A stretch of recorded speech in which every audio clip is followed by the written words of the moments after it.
It was a rainy Thursday when I bought the car. A 2015 Toyota Corolla, nothing fancy, but it had enough miles left to get me to and from my job without any problems.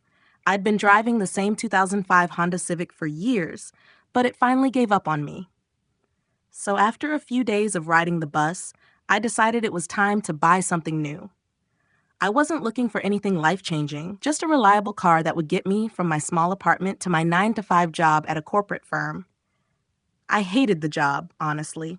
Sitting in front of a screen all day, running data reports for people who didn't seem to care. But I had bills to pay, so I stuck with it. The Toyota was parked on the lot, just another car among many others, but it felt like it was calling to me somehow. I test drove it, and it ran just fine. Smooth, dependable. The price was reasonable, and the dealer, a guy who looked tired of selling cars, didn't make me feel pressured. We shook hands, I signed the papers, and I drove off the lot that afternoon feeling nothing, really. I wasn't excited, just relieved that I had a car again. The next morning, I took it to work, but it was only after another long day of staring at spreadsheets and answering emails that I noticed something odd. The GPS had one saved address in it, simply labeled home. I didn't think much of it at first. I assumed the previous owner had left it there by mistake. But something about it caught my attention. Maybe it was the word home that made me pause. Where had the previous owner considered home? I knew I should probably delete it, but instead, I felt a strange pull to follow it. Maybe it was curiosity, or maybe it was just a distraction from the monotony of my own life. Either way, something inside me told me to take a detour, and for the first time in a long while, I decided to listen. I decided to follow the GPS address, even though I had no idea where it would lead. I figured it could be a harmless detour, something to break the monotony of my usual routine. The city quickly faded behind me as I drove out onto the highway, then onto smaller, winding roads that I wasn't familiar with. The rain had stopped, but the sky still hung heavy with clouds, and the air felt cool and fresh. The further I drove, the more disconnected I felt from my usual life. The office, the endless emails, the stale conversations with coworkers. Here, there was just the open road and a sense of unfamiliarity that felt oddly freeing. The GPS kept guiding me, turning left, right, up into the hills. I passed fields and forests, rural homes, and empty roads. The more I drove, the less I could remember what I had been searching for in the first place. My life felt like a series of routine choices I'd made, one after the other, without really thinking. I wasn't sure when I stopped just existing and started longing for something else. Finally, after what felt like hours, the GPS said, "You've arrived at your destination." I looked around, confused. The road had ended at a small, secluded lake surrounded by trees. It was quiet, almost too quiet. The only sound was the gentle lapping of water against the shore. A wooden bench sat by the water facing the lake. There was an elderly man sitting there, gazing out at the water as though he had been waiting. He was probably in his late 60s or early 70s, with a white beard and a weathered face that looked as though it had seen more than its fair share of hard days. I got out of the car, feeling hesitant but also strangely compelled to approach. As I walked closer, he turned toward me and smiled, as if he already knew I was coming. "You came," he said, his voice soft but steady. The words hit me before I could even think to ask who he was. I didn't know why, but something about this moment felt significant, like I had stumbled into a place I wasn't supposed to be, but somehow needed to find. I stood there for a moment, unsure of what to say. The old man's gaze seemed to pierce through me, like he could see everything I was trying to avoid looking at myself. I opened my mouth, but the words didn't come. Finally, he patted the space next to him on the bench. "Sit," he said. "It's not often that anyone comes up here. I've been waiting for someone like you." His voice was calm, but there was something in it that made me feel like I had no choice but to sit down. I felt drawn to him, but also uneasy, like I was crossing some invisible line. I sat down, still staring at the lake, trying to make sense of the situation. "My name is Jack," the man said. "Jack Turner. And you are?" Ryan Matthews," I replied, my voice sounding distant even to me. Jack nodded as though he'd expected my answer. He looked back at the water, his hands folded in his lap. "I've been coming here for years. It's where I come to think, to remember," he said. There was a sadness in his voice, but also a sense of peace. I wasn't sure why, but I felt compelled to ask, "What do you remember?" Jack turned to me, his eyes soft but focused. "My daughter Laura," he said quietly. "She used to come here too. When she felt lost, when the world was too much, she'd sit with me, just like this, and we'd watch the sunset, talk about life, or sometimes we wouldn't talk at all. We'd just be here together." His words hung in the air, and I could tell there was more to his story than he was letting on. I didn't know what to say, so I just sat there, waiting for him to continue. Jack let out a long breath before he spoke again. "Laura passed away a year ago. Cancer. It took her quickly." His voice cracked for a brief moment, and I could see the weight of that grief in his eyes. "Before she died, she left something for whoever would find this place. A message, of sorts." I wasn't sure if I should ask, but the curiosity gnawed at me. "A message?" I asked. Jack's eyes met mine, and his lips curled into a faint, sad smile. "She told me someone would come one day, someone who needed to hear her story." I wasn't sure what to make of it. I had come here on a whim, curious about a GPS address that seemed like nothing more than an odd leftover from the previous owner's life. Now, I was sitting next to a grieving father, listening to him speak about his daughter as if she were still alive, waiting for someone like me to show up. It felt surreal. I glanced at Jack, trying to process what he just said. "What do you mean? She left a message for someone?" I asked, my voice shaky. Jack didn't answer immediately. Instead, he stared out at the lake, his eyes distant. The silence between us was heavy, but I could tell he wasn't rushing to explain. After a long pause, he finally spoke. "Laura believed in curiosity, in the idea that the universe leads us to places and people for a reason, even if we don't understand it at the time. Before she died, she told me something strange. She said, if I can't be there to guide someone, the universe will bring them to me." His voice trembled slightly as he spoke, and I could feel the depth of his grief. She left that address in her car's GPS. She wanted whoever bought the car to come here. She said, if they're the right kind of person, they'll be curious enough to follow it, and when they do, they'll need to hear my story. My mind was spinning. I had never heard of anything like this before. Someone programming their GPS with the hope that a complete stranger would follow it and arrive at some kind of meaning. It felt like a story out of a movie. "But why me? I'm just some guy," I said, more to myself than to Jack. Jack turned to me with a soft, knowing expression. "You're not just some guy, Ryan. You're someone searching." Laura believed that people don't just stumble into things by accident. You've been stuck, haven't you? You're not where you thought you'd be, and you're looking for something. I froze. It was as if he had read my mind. It was true. I had been stuck. Stuck in a job I hated, stuck in a life that didn't feel like my own. I hadn't realized it until now, but here, in this moment, I finally felt seen. "I don't know what I'm searching for," I admitted, the words coming out almost in a whisper. Jack smiled gently. "That's okay. You're here, and that's the first step." I sat there, letting Jack's words sink in, the weight of them settling in the quiet air between us. I had always felt like I was going through the motions of life, doing what was expected, but never really living. Sitting by the lake with Jack, listening to him speak about Laura and her belief in curiosity and the universe, made me question everything. Why had I been so focused on the routine, on just surviving? What had happened to the dreams I once had? I glanced at Jack again, seeing the pain in his eyes, but also a quiet strength that seemed to come from years of learning to live with loss. "How did you cope with it?" I asked before I could stop myself. The question hung in the air, raw and vulnerable. Jack didn't respond right away. Instead, he took a deep breath, and for a moment I thought he might not answer. But then he spoke, his voice steady but filled with emotion. "I didn't cope. Not at first.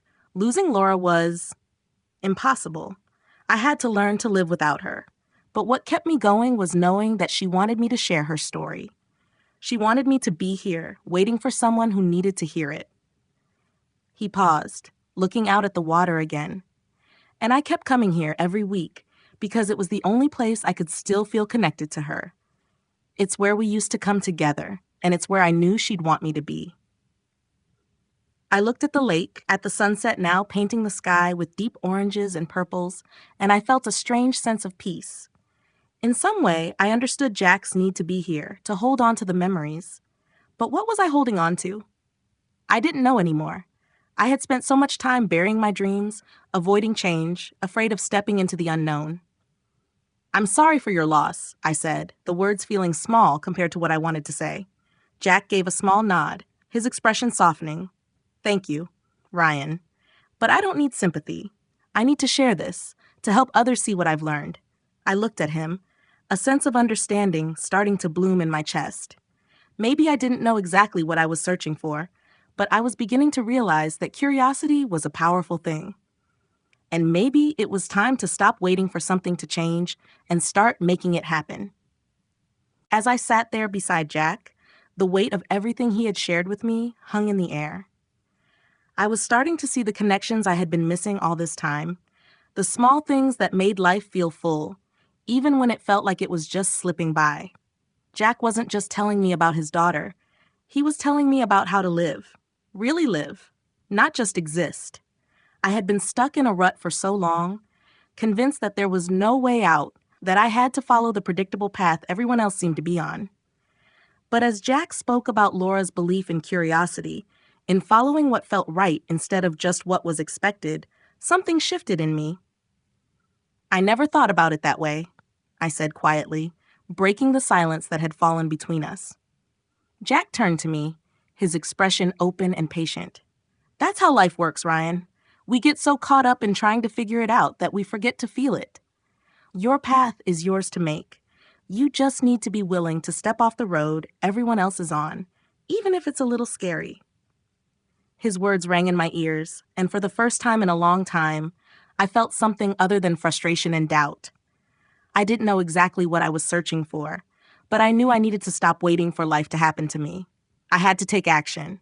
I had to start living with intention. So what now? I asked, unsure if I even had a clear question. Jack smiled, a knowing, gentle smile. Now you listen to yourself. You take a step toward whatever it is that sparks something inside of you. Don't worry about the rest. The universe will do its part if you're open to it. His words made something inside of me stir, like a memory or a feeling I had long forgotten. It was the kind of feeling I used to have when I was younger, before I fell into the monotony of my job, before I stopped dreaming. I looked out at the water, the sunset casting a golden light over the lake, and for the first time in a long time, I felt hope. Maybe it was time to follow my curiosity. Maybe it was time to stop waiting for a sign and start making my own path. And maybe, just maybe, the first step was leaving behind everything that had kept me stuck. The next few days passed in a blur.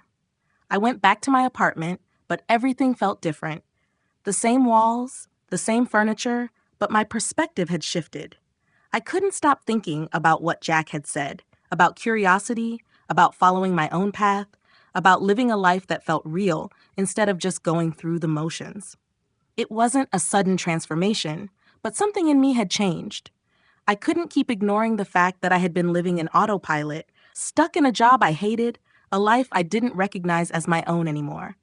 For the first time in ages, I felt a pull, an urge to do something, anything that might break me free from this cycle. I decided to take a walk through the park near my apartment to clear my mind. As I walked, I passed a small photography studio, the kind with an old-fashioned sign above the door.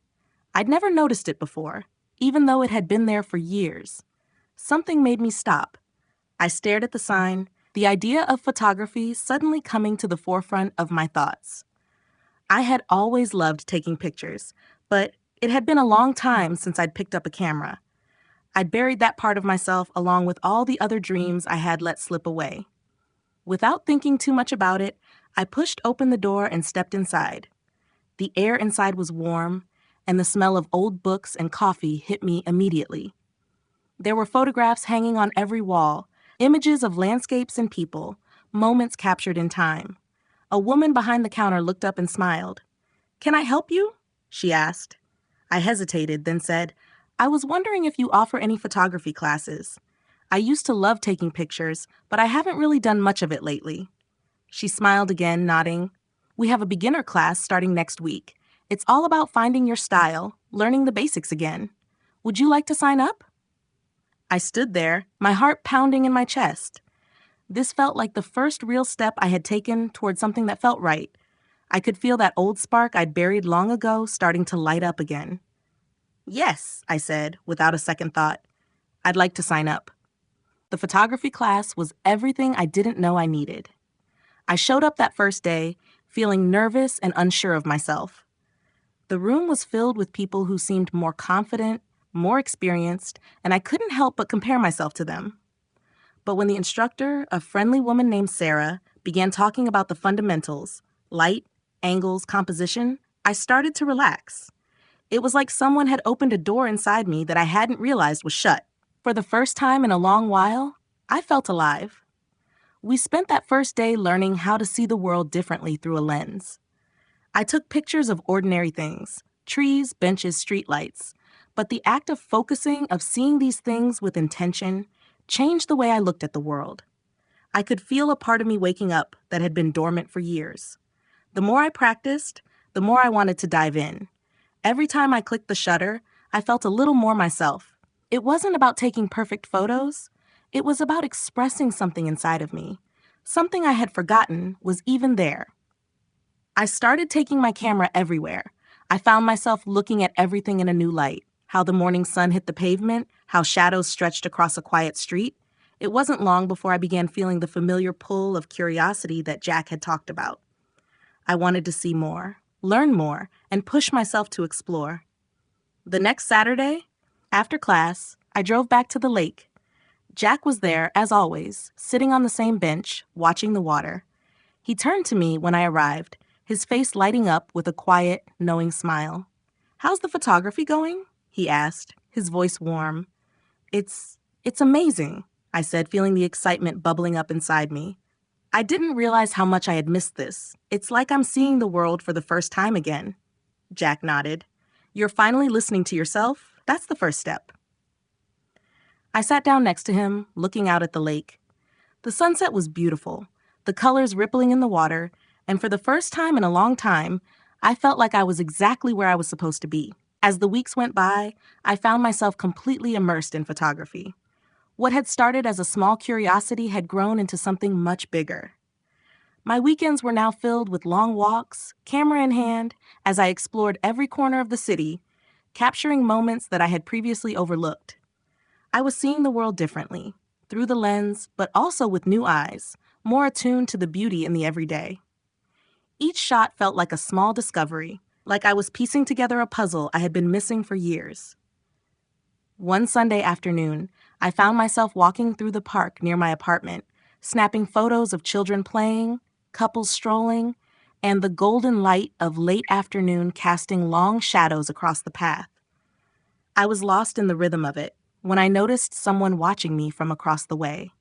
It was a woman, standing by the fountain, her gaze fixed on me, as if she were waiting for something. I didn't think much of it at first, but then she walked over, her smile warm and friendly.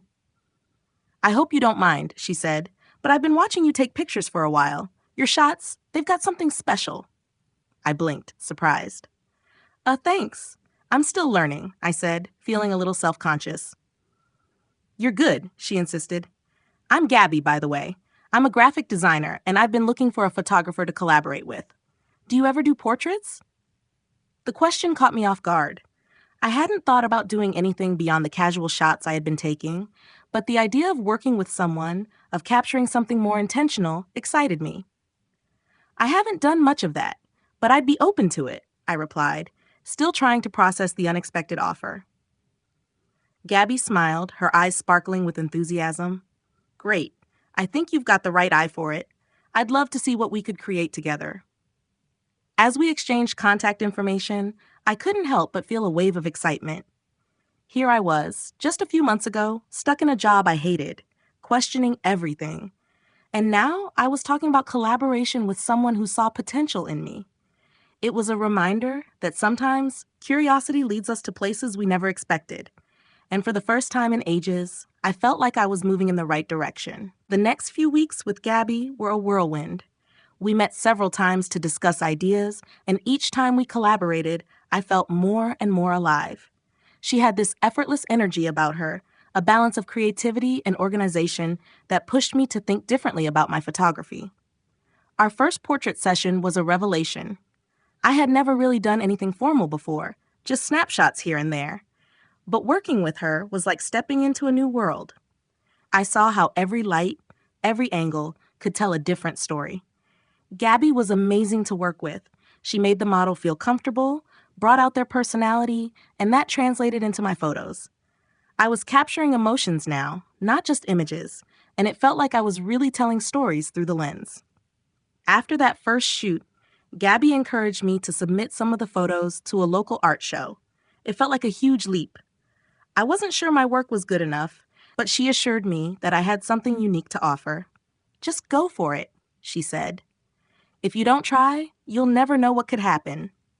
I couldn't argue with that, so I submitted a few of my favorite shots from the session.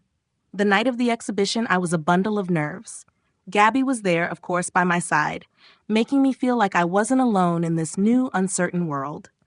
As the night went on, I was surprised by how many people came up to me to talk about the photos. Some told me they felt something when they looked at them, that my pictures captured raw moments that made them pause. I didn't win any awards that night, but that wasn't what mattered.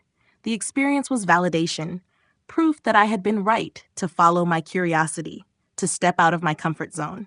When the night ended, Gabby and I walked outside together, the cool night air hitting my face. "I'm proud of you," she said, smiling. And for the first time in a long while, I felt proud of myself too. I had taken a chance, and it was paying off in ways I hadn't even imagined. It was the first step in a new life, one filled with possibility and curiosity, and I was finally living it. The most important advice I can offer is to never underestimate the power of curiosity. Life has a way of pushing us into routines and expectations, making us feel like we have to follow a set path to find meaning or success. But sometimes, the most transformative moments come when we step off that path, follow a small spark of curiosity, and allow ourselves to explore the unknown.